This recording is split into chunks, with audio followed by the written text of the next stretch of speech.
12,000 കോടി രൂപയുടെ സ്വത്തുള്ള ഒരു അതിസമ്പന്നൻ. പക്ഷേ എന്നിട്ടും എന്തിനാണ് അയാൾ തന്റെ മകന് വെറും 7,000 രൂപ കയ്യിൽ നൽകി വീട്ടിൽ നിന്നും ഇറക്കി വിട്ടത്? അതും ബേക്കറി ജോലിക്ക് വേണ്ടിയിട്ട്.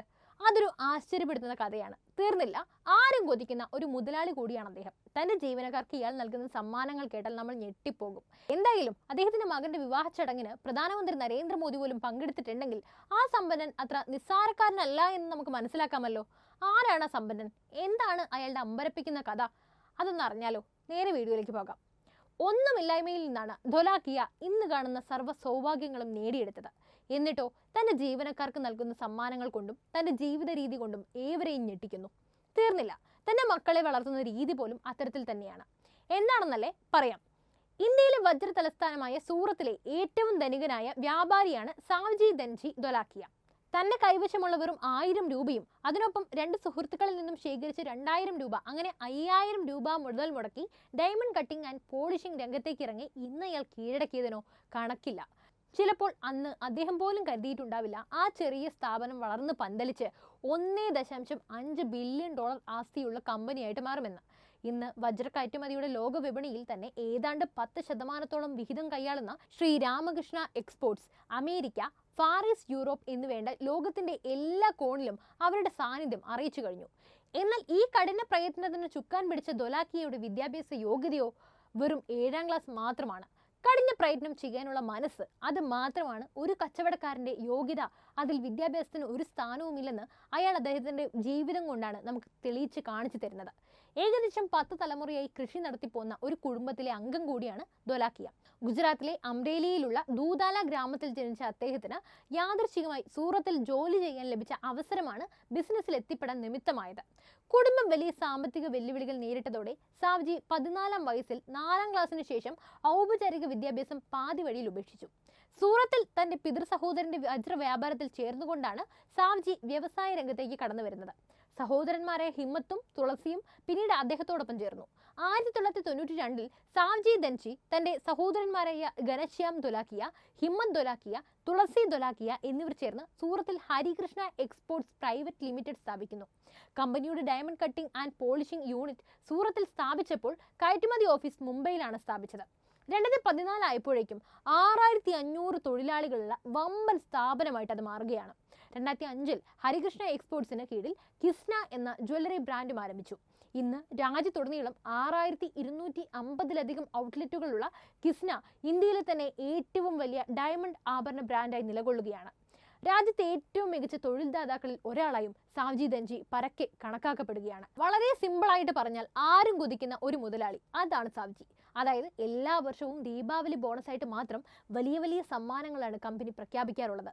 ഈ ബോണസുകളിൽ ജീവനക്കാർക്കുള്ള ആഭരണങ്ങൾ, കാറുകൾ, ഫ്ലാറ്റുകൾ, സ്ഥിര നിക്ഷേപങ്ങൾ തുടങ്ങിയ ആഡംബര സമ്മാനങ്ങളും ഉൾപ്പെടുന്നു. 2018 ഒക്ടോബറിൽ അർഹരായ ജീവനക്കാർക്ക് 600 കാറുകൾ സമ്മാനിച്ചുകൊണ്ടാണ് അദ്ദേഹം വാർത്തകളിൽ ഇടം നേടിയത്. 2016 400 ഫ്ലാറ്റുകളും 1260 കാറുകളും ദീപാവലി ബോണസായി സാവ്ജി ധൻജി സമ്മാനിച്ചിരുന്നു. കൂടാതെ ഇത്തവണത്തെ ദീപാവലിക്കോ 25 വർഷം പൂർത്തിയാക്കിയ 3 പേർക്ക് മെഴ്സിഡസ് ബെൻസും നൽകി. ഇതിനു പുറമെ മറ്റനേകം ആകർഷകമായ സമ്മാനങ്ങളും. ഇത്തരം ഉദാരമായ ബോണസുകൾക്ക് പിന്നിലെ പ്രചോദനത്തെക്കുറിച്ച് ചോദിച്ചപ്പോൾ എല്ലാവരും സ്വന്തമായി വീടും കാറും ആഗ്രഹിക്കുന്നുവെന്നും ഈ സ്വപ്നങ്ങൾ സാക്ഷാത്കരിക്കാൻ അവരെ സഹായിക്കുക മാത്രമാണ് താൻ ചെയ്യുന്നതെന്നും കൂടാതെ ഇത് താൻ അവർക്ക് ഹൃദയം കൊണ്ട് നൽകുന്ന സമ്മാനമാണെന്നുമായിരുന്നു അദ്ദേഹത്തിന്റെ മറുപടി. ഗൗരി ബെന്നിനെയാണ് സാവ്ജി ധൻജി വിവാഹം കഴിച്ചിരിക്കുന്നത്. മേന, നിമിഷ, ദ്രവ്യ, കിസ്ന എന്നീ 4 മക്കളാണ് ഇവർക്കുള്ളത്. കുടുംബത്തിന്റെ ഏകദേശ ആസ്തി 12,000 കോടി രൂപയാണ്. കുടുംബപ്പേര് ഉപയോഗിക്കാതെ സ്വന്തമായി പ്രവർത്തിക്കാൻ സാവ്ജി ധൻജി തന്റെ മകൻ ദ്രവ്യയെ പ്രോത്സാഹിപ്പിക്കുകയും ചെയ്തിട്ടുണ്ട്. ചെരുപ്പുകട, മക്ഡൊണാൾഡ്സ്, കോൾ സെന്റർ തുടങ്ങി വിവിധ ജോലികൾ ദ്രവ്യ ഇതിനോടകം ഏറ്റെടുത്തും കഴിഞ്ഞു. സാമ്പത്തിക ബുദ്ധിമുട്ടുകൾ നേരിട്ടെങ്കിലും ദ്രവ്യ ഇതിലൂടെ വിലപ്പെട്ട ജീവിത പാഠങ്ങളും പഠിച്ചു. ഒരു ഹോട്ടലിലെ ബേക്കറി ഡിപ്പാർട്ട്മെന്റിൽ പ്രതിദിനം 200 രൂപ ശമ്പളമുള്ള ജോലിയും ദ്രവ്യ ചെയ്തിരുന്നു. ഇനി ആ കഥ പറയാം. 1 മാസം നീണ്ടു ഈ അജ്ഞാതവാസം. അതിനിടെ ജീവിതം പഠിപ്പിച്ച വലിയ പാഠങ്ങൾ. അതിനുവേണ്ടി തന്നെയാണ് ദ്രവ്യ ധോലാക്കിയ എന്ന 21കാരൻ ഇറങ്ങി പുറപ്പെട്ടത്. കേരളമായിരുന്നു അജ്ഞാതവാസത്തിനായി തിരഞ്ഞെടുത്ത ദേശം. ഹിന്ദി ഹൃദയഭൂമിയിൽ നിന്നകലെ വ്യത്യസ്തമായ ഭക്ഷണം, ഭാഷ, സംസ്കാരം, അങ്ങനെ ഒരു 100 കൂട്ടം കാരണങ്ങൾ ഉണ്ടായിരുന്നു ഈ തിരഞ്ഞെടുപ്പിന് പിന്നിൽ. വലിയ അറിവുകളിൽ ചിലത് കലാലയങ്ങളിലോ അല്ലെങ്കിൽ ക്ലാസ് മുറികളിലോ ലഭിക്കുകയില്ലെന്ന തിരിച്ചറിവിൽ നിന്നാണ് കോടിപതിയായ ദ്രവ്യയുടെ യാത്രയും. കൊച്ചിയിലേക്കായിരുന്നു ദ്രവ്യയ്ക്ക് പോകേണ്ടിയിരുന്നത്. 1 മാസത്തെ സമയം മുന്നിലുണ്ട്. ആഴ്ചയിൽ 1 ജോലി, അങ്ങനെ കുറഞ്ഞത് 4 ജോലികളെങ്കിലും ചെയ്യണം. കൈവശം തന്നിരിക്കുന്നതാകട്ടെ 7000 രൂപ മാത്രം. അതാകട്ടെ വളരെ അനിവാര്യമായ സാഹചര്യം വന്നാൽ മാത്രം എടുത്തുപയോഗിക്കുക എന്ന രീതിയിലുള്ള പിതാവിൻ്റെ നിർദ്ദേശവുമുണ്ട്. ഒരു ഇടത്തിനായും ജോലിക്കായും അലഞ്ഞ ആദ്യ 5 ദിവസങ്ങൾ ഏറെ ബുദ്ധിമുട്ടായെന്ന് ദ്രവ്യ പറയുന്നു.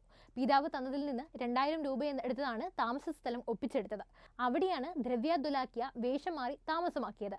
ജോലിക്ക് ചെന്ന 60ഓളം സ്ഥലങ്ങളിൽ ഒഴിവില്ല എന്ന മറുപടി കേട്ട് മടങ്ങേണ്ടി വന്നു. ജോലി തേടുന്നവന്റെ വേദനയറിഞ്ഞ ദിവസങ്ങളാണത്. 6ാം ദിവസം ബേക്കറി ജോലിയോടെ തുടക്കം. ആ ദിവസങ്ങളിൽ ഊണും ഉറക്കവും എല്ലാം ബേക്കറിയിൽ ജോലി ചെയ്യുന്ന മറ്റു തൊഴിലാളികൾക്കൊപ്പമായിരുന്നു. പിന്നീട് ഒരു പ്രമുഖ ഷൂ കമ്പനിയുടെ ഷോറൂമിൽ. സാധനം വാങ്ങാൻ എത്തുന്നവരുടെ അടുത്ത് എളിമയോടെ പെരുമാറാനും ചിരിക്കാനും അറിയില്ലെന്നും പരിശീലനം ആവശ്യമുണ്ടെന്നും പറഞ്ഞ് ആദ്യ ദിവസം കഴിഞ്ഞതേ പുറത്താക്കുകയായിരുന്നു. പിന്നീട് ഒരു കമ്പനിയുടെ കോൾ സെന്ററിൽ ജോലി ചെയ്തു.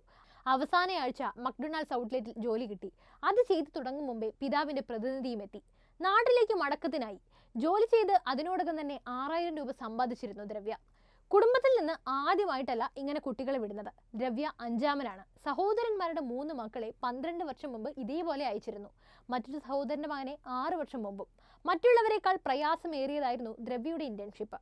ആദ്യത്തെ 3 പേർ ജയ്പൂർ, പൂനെ, ബറോഡ എന്നിവിടങ്ങളിലായിരുന്നുവെങ്കിൽ 4ാമൻ ബംഗളൂരുവിലായിരുന്നു ജോലി തേടിയത്. അതുപോലെ തന്നെ ഇതിന് വഴിത്തിരിവായ തന്റെ അനുഭവം അദ്ദേഹം ഒരിക്കൽ പങ്കുവച്ചിട്ടുണ്ട്. ഒരിക്കൽ സഹോദരന്മാരുടെ മക്കളെ കൂട്ടി അദ്ദേഹം ലണ്ടനിലെ ഒരു റെസ്റ്റോറൻറ്റിൽ ഭക്ഷണം കഴിക്കാനായി പോയി. കുട്ടികൾ വേണ്ടതൊക്കെ ഓർഡർ ചെയ്തു. ഒടുവിൽ ബില്ല് വന്നപ്പോൾ പതിവ് ചെയ്യാറുള്ളതുപോലെ തന്നെ സാവ്ജി തന്റെ ബില്ല് കൂട്ടി നോക്കി. മേശപ്പുറത്ത് മിച്ചം വരുന്ന ഒരു പപ്പടത്തിനും 4 പൗണ്ട്, അതായത് 350 രൂപ വിലയിട്ടിരിക്കുന്നു.